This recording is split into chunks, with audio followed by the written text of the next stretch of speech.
10 साल तक मानसिक अस्पताल में रहने के बाद जब वो लड़की पहली बार अपने घर वापस आई तो उसकी चालाक सौतेली बहन ने नौकर से तुरंत बड़ा लोहे का दरवाजा बंद करवा दिया और आदेश दिया कि लड़की को कुत्तों के निकलने वाले छोटे छेद दोगौना से रेंग कर अंदर आना होगा।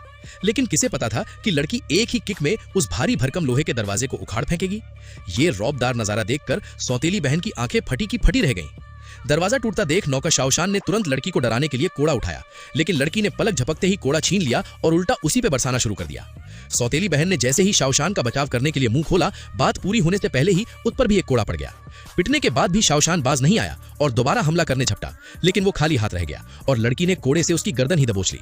वो बुरी तरह डर गया और चीख चीख कर अपने मालिक यानी लड़की के पिता को बुलाने लगा। मालिक भागता हुआ आया और उसने अपनी पूरी ताकत लगा दी, फिर भी वो लड़की के हाथों की पकड़ छुड़ा नहीं पाया और सोचा कि इसमें इतनी ताकत कहां से आई।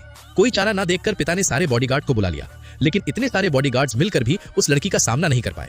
उसने बस हल्के से अपने कंधे झटके और सारे बॉडीगार्ड्स हवा में उड़ते हुए दूर जा गिरे। वे लोग ये नहीं जानते थे कि उनके सामने खड़ी ये लड़की अब वो पुरानी लाचार लड़की नहीं रही जिसे कोई भी सता सके। असल में प्राचीन काल की एक महान महिला सेनापति युद्ध के मैदान में धोखे का शिकार होकर मारी गई थी और उसकी आत्मा इस परिवार की बड़ी बेटी के शरीर में प्रवेश कर चुकी थी।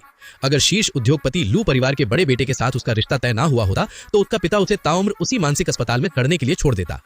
लड़की के पिता ने जब देखा कि उसने शाओशान और उसकी सौतेली बहन को बुरी तरह पीटा है तो वो गुस्से से आग बबूला हो गया और खुद उस पर घूंसा तानकर झपटा। गनीमत ये रही कि ठीक ऐन वक्त पर लू परिवार के मुखिया वहां पहुंच गए और उसे रोक लेते हैं और कहते हैं, ये साहब, क्या तुम मेरी लू जुंगनान की होने वाली बहू पर हाथ उठाने की हिम्मत कर रहे हो? लू परिवार के मुखिया को देखते ही लड़की के पिता का सारा घमंड पल भर में हवा हो गया और वो तुरंत माफी मांगने लगा, लेकिन लू जुंगनान ने उसकी तरफ ध्यान तक नहीं दिया।